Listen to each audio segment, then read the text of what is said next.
성경 말씀 읽겠습니다. 야고보서 4장 13절로 17절 말씀입니다. 봉독하겠습니다. 들으라, 너희 중에 말하기를 오늘이나 내일이나 우리가 어떤 도시에 가서 거기서 1년을 머물며 장사하여 이익을 보리라 하는 자들아, 내일 일을 너희가 알지 못하는도다. 너희 생명이 무엇이냐? 너희는 잠깐 보이다가 없어지는 안개니라. 너희가 도리어 말하기를 주의 뜻이면 우리가 살기도 하고 이것이나 저것을 하리라 할 것이거늘 이제도 너희가 허탄한 자랑을 하니 그러한 자랑은 다 악한 것이라. 그러므로 사람이 선을 행할 줄 알고도 행하지 아니하면 죄니라. 아멘. 네, 이번에는 정태현 목사님의 설교 말씀이 있겠습니다. 우리는 지금 코로나 팬데믹 이후의 세계를 진단하고 또 예상하고 그의 선교의 계획을 세우기 위해서 포럼으로 함께 모였습니다. 우리가 포럼으로 모인 이것은 마치 오늘 성경 야고보서 4장 13절에서 말하는 사람처럼 오늘이나 내일이나 우리가 아무 도시에 가서 거기서 1년을 유하며 장사하며 일을 벌이라 말하는 것과 같습니다. 이렇게 말한 사람은 매우 지혜로운 사람인 것 같습니다. 우리가 사업을 하거나 주식에 뛰어들려고 한다 할지라도 관련 분야의 미래를 전망하고 계획을 세우는 것은 너무나 지당한 것이기 때문입니다. 그런데 야고보 사도는 이렇게 말하는 사람들의 어리석음을 지적하고 있습니다. 내일을 너희가 알지 못하는도다. 너희 생명이 무엇이며 너희는 잠깐 보이다 없어지는 안개니라. 오늘이나 내일이나 우리가 어느 도시에 가서 거기서 몇 년간 머물면서 어떤 이득을 볼 것이다. 이렇게 말하는 것 자체는 하등의 문제가 없습니다. 야고보 사도가 지금 지적하는 것은 무엇입니까? 이렇게 말하는 사람들, 미래를 계획하는 사람들 말 속에 두 가지가 빠져 있습니다. 하나는 인생이 얼마나 더덥고 예측 불가능한 건가를 염두에 두지 않았던 것입니다. 예수님께서 누가복음 12장에서 어리석은 부자의 비유를 드셨죠. 거기에 보면 부자가 곡식을 창고에 가득히 쌓으며 자신의 영혼에게 말했습니다. 여러 해 쓸 물건을 쌓아두었으니 이제 평안히 쉬고 먹고 즐기자. 그러나 그날 밤 하나님이 그의 영혼을 도로 찾아가셨습니다. 이 비유는 내일이 당연히 오리라고 생각하는 자들의 어리석음을 드러내고 재물을 의지하지 말고 올바로 상할 것을 가르치고 있습니다. 지혜문학도 우리에게 충고를 합니다. 잠언 27장 1절 너는 내일을 자랑하지 말라. 하루 동안에 무슨 일이 일어날는지 네가 알 수 없습니다. 인생은 항상 예측 불가능한 것입니다. 풍요를 기대했는데 궁핍이 올 수도 있고 기쁨이 아니라 슬픔이 찾아오기도 하는 것입니다. 무엇보다도 우리는 내일, 아니 오늘 저녁 어떻게 될지 알지 못하는 존재입니다.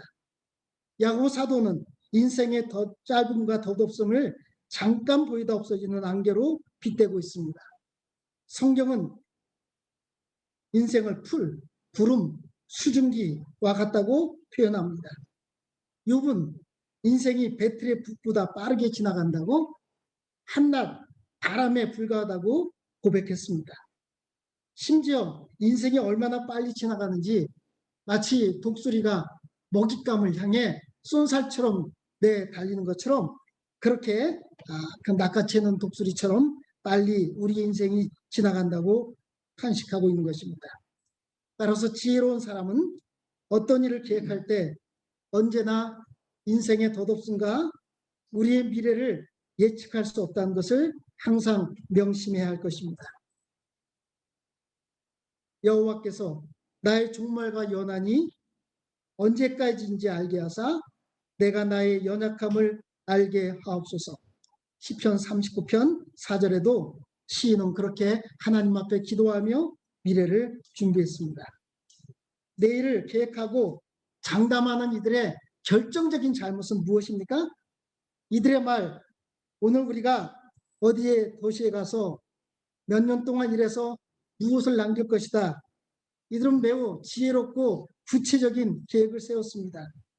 분명히 그들은 자신이 원하는 것이 무엇인지도 알고 있었고 그것을 얻는 방법과 시기까지도 계획했습니다. 그들은 돈을 원했고 돈을 벌 수 있는 장소도 시간도 정확하게 알고 예측했습니다. 그러나 하나님께서 허락하지 아니하면 아무 소용이 없음을 그들은 염두에 두지 않았던 것입니다. 야고보가 지적하고 있는 불신자의 어리석음은 하나님의 주권을 인정하지 않았다는 것입니다. 이들의 말에 빠진 것이 있다면 결정적으로 문제가 되는 것은 하나님, 주님의 뜻이 빠졌다는 것입니다. 주의 뜻을 하나님의 섭리와 인도하심을 염두에 두지 않는 그들의 모든 말은 허탄한 자랑, 허세에 불과한 것입니다. 우리 그리스도인들은 무슨 일을 하든지 반드시 그 일을 하나님과 연결해야 합니다. 사도 바울은요, 자신의 선교 계획을 세울 때마다 언제나 주의 뜻을 염두에 두었습니다. 그는 에베소 장로들과 헤어지면서 주의 뜻이면 에베소 교회로 다시 돌아올 것이라고 눈물로써 얘기를 했습니다. 사도행전 18장 21절입니다. 바울은 로마 교회에 가서 서로 믿는 복음을 확인하고 로마 교회 후원으로 스페인까지 복음을 전할 계획을 가지고 로마 교회에 편지를 썼습니다. 그것이 로마서죠. 그는 이 편지 서두에 하나님의 뜻 안에서 로마 교회에 갈 수 있는 길이 열리기를 기도했습니다. 로마서 1장 10절입니다. 그는 무엇보다도 가장 많은 애정을 쏟았던 교회가 있는데 고린도 교회입니다. 그는 고린도 교회를 떠나면서 다시 그 교회에 찾아가서 머물고 싶다고 얘기를 했고 약속을 했습니다. 그러나 상황이 여의치 않자 주께서 허락하시기를 간절히 바라며 고린도전서 16장 7절에 주께서 허락하시면 내가 갈 것이라고 고백하고 있는 것입니다. 모든 사도들이 주의 뜻이라는 표현을 입에 달고 살지는 않았습니다. 하지만 믿음의 사람들은 언제나 모든 일에 하나님의 뜻과 하나님의 섭리를 염두에 두고 인정합니다. 무슬림의 입에서도 인샬라가 자주 오르내리죠. 신의 뜻이라면. 경건한 무슬림들은 자신들이 믿는 신의 섭리에 대한 믿음을 인샬라로 표현했을 것입니다. 그러나 경건하지 않은 무슬림들도 인샬라를 자주 언급한다는데요. 그들은 많은 경우 약속을 지키지 않으려고 책임 회피 수단으로 인샬라를 말하곤 한답니다. 우리 그리스도인들에게 있어서 주의 뜻이면이라는 말은 단순한 수사적 표현이 되지 않아야 합니다. 우리는 입술이 아니라 마음으로 주의 뜻이면이라고 새기며 겸손히 하나님의 주권과 인도하심을 인정하고 모든 일을 하나님과 묶어야 하는 것입니다. 종교라는 영어 단어 religion은 단어 라틴어 어근은 끈으로 묶는다는 뜻을 담고 있습니다. 우리의 삶의 모든 순간과 모든 일을 하나님과 묶는 것이 믿음인 것입니다. 어떤 일이 뜻대로 되지 않을 때 참여하면서 주의 뜻이라면 이렇게 말해서는 안 되는 것입니다. 주의 뜻이면이라는 표현은 모든 일에 진지하게 하나님의 뜻을 찾고 하나님께 순종을 하는 자의 믿음의 고백이 되어야 하는 것입니다. 야고보 사도는 이러므로 사람이 선을 행할 줄 알고도 행치 아니하면 죄라고 선을 행하라는 권면을 하면서 결론을 맺고 있습니다. 언뜻 보면 지금까지 교훈과는 어울리지 않는 결론처럼 보입니다. 하지만 조금만 생각하면 이해가 되죠. 인생의 덧없음과 하나님의 주권을 염두에 두지 않고 자신의 계획을 자랑하는 삶은 악한 것이라고 16절에 말하고 있습니다. 그렇다면 선한 것은 무엇입니까? 하나님의 주권을 인정하는 삶인 것입니다. 매사에 하나님의 뜻을 인식하고 오늘을 열심히 진실하게 사는 것이 선한 일인 것입니다. 이를 알면서도 그렇게 살지 않는 것이 죄인 것이죠. 우리는 우리의 모든 일을 하나님과 믿지 않을 때 우리는 주의를 한다고 하면서 불신자와 다를 바 없는 그런 악한 인생을 사는 것이 되는 것입니다. 인생은 짧고 불확실합니다. 그렇다고 우리는 불안해하거나 염려하지 않습니다. 우리의 계획과 우리의 생각대로 모든 것이 이루어지지 않는다고 우리는 좌절하지 않습니다. 오히려 하나님과 잇대어 살면서 모든 일에 더욱 하나님을 의지하고 지금을 최선으로 살아냅니다. 한 달 전에 저희 부부가 송 목사님 부부와 만났어요. 그 목사님이 좀 많이 아파서 꾸부정하게 걷더라고요. 식사를 하면서 염려를 하는데 송 목사님이 저한테 그래요. 정 목사님, 몸이 좋지 않고 은퇴할 날이 얼마 남지 않았다고 생각하니까 오히려 나에게 맡겨진 일을 더 최선을 다해서 열심히 하게 된다고 그렇게 고백했습니다. 어찌 보면 우리는 항상 현재만을 살아갈 뿐입니다. 미래를 계획하지만 우리는 현재만을 살 수가 있습니다. 우리가 하나님의 은혜로 10년 뒤에도 살아있다면 오늘은 우리가 추억하는 그런 어제의 옛날에 불과한 것입니다.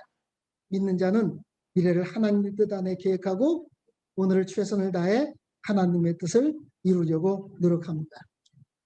히틀러가 정권을 장악한 암울한 상황 속에서 디트리 보네퍼는 감옥에서 소망의 편지를 썼습니다.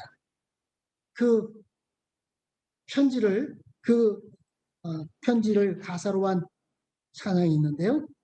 선한 능력이라는 그런 찬양입니다. 제가 한번 잠깐 불러보겠습니다. 그 선한 힘이 고요히 감싸여 그 놀라운 평화를 누리며 나 그대들과 함께 걸어가네 나 그대들과 한 해를 연해 지나간 너물 어둠의 날들이 무겁게 내 영혼 짓눌러도 주여 우릴 외면치 마시고 약속의 구원을 이루소서. 그 선한 힘이 우릴 감싸시니 믿음으로 일어날 일 기대하네. 주 언제나 우리와 함께 계셔 하루 또 하루 간을 세워. 우리는 지금 여전히 암울한 상황 속에 있습니다. 하지만 우리는 하나님의 뜻 안에서 코로나 팬데믹 이후에 선교를 준비합니다. 우리는 사도 바울처럼 우리의 선교 사역을 하나님과 묵습니다. 우리는 보네포의 믿음처럼 선한 힘의 보혈에 감싸 주님이 주시는 평화를 누리고 미래에 일어날 일들을 믿음으로 기대하면서 하루하루를 새롭게 살아갑니다. 이번 코로나 팬데믹 이후의 선교에 관한 그런 KMQ 포럼 속에 우리의 모든 마음이 하나님과 느껴지기를 그리고 하나님의 뜻을 순종하며 믿음으로 미래에 일어날 일들을 기대하면서 그렇게 하루하루 살아가는 모든 선교사님과 모든 목사님들이 되시기를 주의 이름으로 축복합니다. 제가 기도하겠습니다. 하나님 감사합니다. 저희들 모두 어두운 상황 속에서도 주님을 바라봅니다. 주님의 선한 능력 안에서 평화를 누리며 믿음으로 앞으로 일어날 일들을 기대하면서 그렇게 이번 포럼을 진행하기를 소망합니다. 주님 은혜 내려주시고 우리들의 앞길에 주님 복 내려주시옵소서. 지금의 상황을 주님 외면하지 마시고 주님의 은혜로 우리를 인도해 주시옵소서. 예수님의 이름으로 기도합니다. 네, 다음은 강승삼 목사님의 축도로 예배를 마치겠습니다.